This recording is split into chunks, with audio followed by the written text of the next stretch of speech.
you yourself are an outsider. Outside what?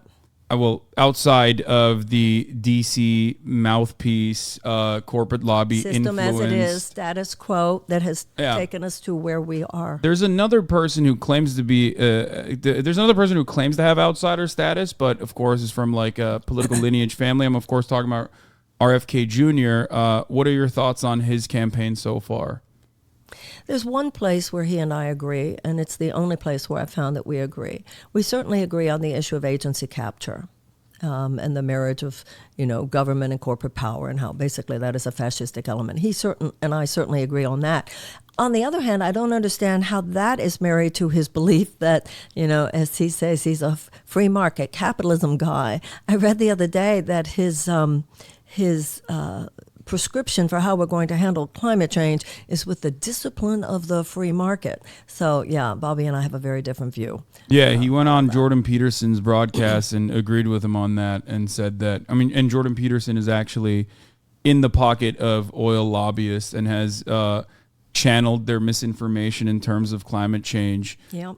And for Robert Kennedy to go there and agree with him is pretty egregious, especially when considering that he has a pretty long career of defending environmental rights, a lot longer than, I've been alive even. So very, very strange choice of words there. I don't know where he got that from.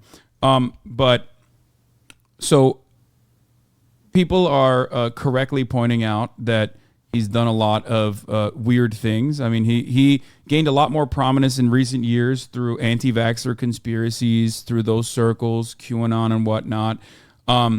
Some of the writing that has been conducted on your campaign so far have also had a little bit of not necessarily claiming that you're an anti-vaxxer, but definitely there is some questions about that. What are your stances on vaccination? Well, the thing I do agree on is that I don't think pharmaceutical companies, I don't think that insurance companies should be dominating our, whether or not we have health insurance. I don't think pharmaceutical companies should have the dominance they have. I don't think gun manufacturers or big oil or big chemical companies or big food companies or defense contractors should be dominating our policies. I think too often, obviously, the profits of pharmaceutical companies are placed before the actual health and well-being of the American people. In no other advanced democracy do they lack universal health care. So you take the top 5 pharmaceutical companies last year alone, and their profit was $80 billion. Meanwhile, we have people rationing their insulin in this country. We have people who are putting GoFundMe pages on the internet to pay for life-saving operations for themselves and their loved ones. So no, I'm not a big fan. Obviously there's profit and then there's profiteering. And I believe that there's a lot of profiteering going on the part of Big Pharma. And I think there's a healthy skepticism that all of us should have. But in terms of vaccine science, it feels like, to me at least, and I'm the layman, I'm not very intelligent, it seems like the people that are supposed to be ensuring that every single person is inoculated have the science behind it seems sound to someone like myself. And there's risk associated with every vaccine, and we know that. Yeah, so overall, I feel as though it is an objective good. Even Donald Trump with his Operation Warp Speed, this is one of the few instances where I feel like this was the government operating in a way that it was supposed to. And there was definitely negative consequences associated with that, but that wasn't necessarily vaccine injuries, but more so not allowing this vaccine IP to reach, poorer countries, shutting that off. Bill Gates got a lot of criticism, and people said, "Oh, he's trying to chip people," all the way, ranging from conspiracies all the way to like 5G waves, killing people or whatever. But the real thing that people should have been upset about in terms of Bill Gates's personal position on the vaccine was him stopping Oxford from releasing the patents and forcing the AstraZeneca vaccine to maintain its IP control, maintain its patent control, and the numerous amounts of misinformation that he spread in terms of how India was not capable of creating an adequate vaccine, and therefore it would be devastating and would create more vaccine skepticism. when India has and is continuing to supply pretty much 75% of the global South with their vaccinations. I agree with that. Do you feel like the profit incentive is what causes vaccine skepticism and other medical misinformation to thrive? I think that there are two things we have to look at here. First of all, we have to have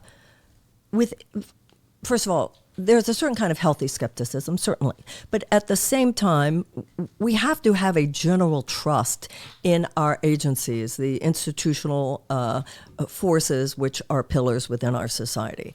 We have gotten to the point now where the skepticism has become cynicism, and it is too much. The system is too saturated because we have to have enough trust in these agencies. Now, whether it's the CIA or the CDC, it's sort of the same thing. It's like, do we trust you people? So we have to look at the fact with the CDC as well as others, to what extent did their behavior play a part in some of the distrust, not the unhealthy conspiratorial stuff, but some of the healthy questioning, like what was going on here. And I do believe that during COVID, there were people who, most of whom probably with the best of intentions, did not trust the American people to have a more honest conversation. And I think that transparency is always a good idea, because let people be smart enough to figure some things out for themselves. So I think there was some ways in which some skepticism was almost stimulated by a lack of transparency. Yeah. I mean, I think epidemiologists run a tightrope whenever they talk about any kind of prevention with respect to further spreading a virus. And yeah, I mean, there were certainly issues with the original communication and how it spread. And it was a moment of panic. There was definitely a lot of people that thought that, I mean, it was mostly fomite spread. I myself included, alongside many others, thought that you were supposed to like wipe off your groceries and whatnot. But ultimately, I think that that again stems from their interest in being as protective as possible over a novel coronavirus that is, was ripping especially the elder population to shreds. Yeah. So I think I give them a lot more I think leeway with as I said, the vast majority of them over there, I absolutely believe that's true. Absolutely, I agree with that. Yeah, but I don't necessarily agree that it's more transparency that would stop, naysayers and people that have generated and have a genuine financial interest in spreading COVID misinformation, and then even farm their own alternative products. I don't think that would have stopped. Can be true. Both can be true. Okay.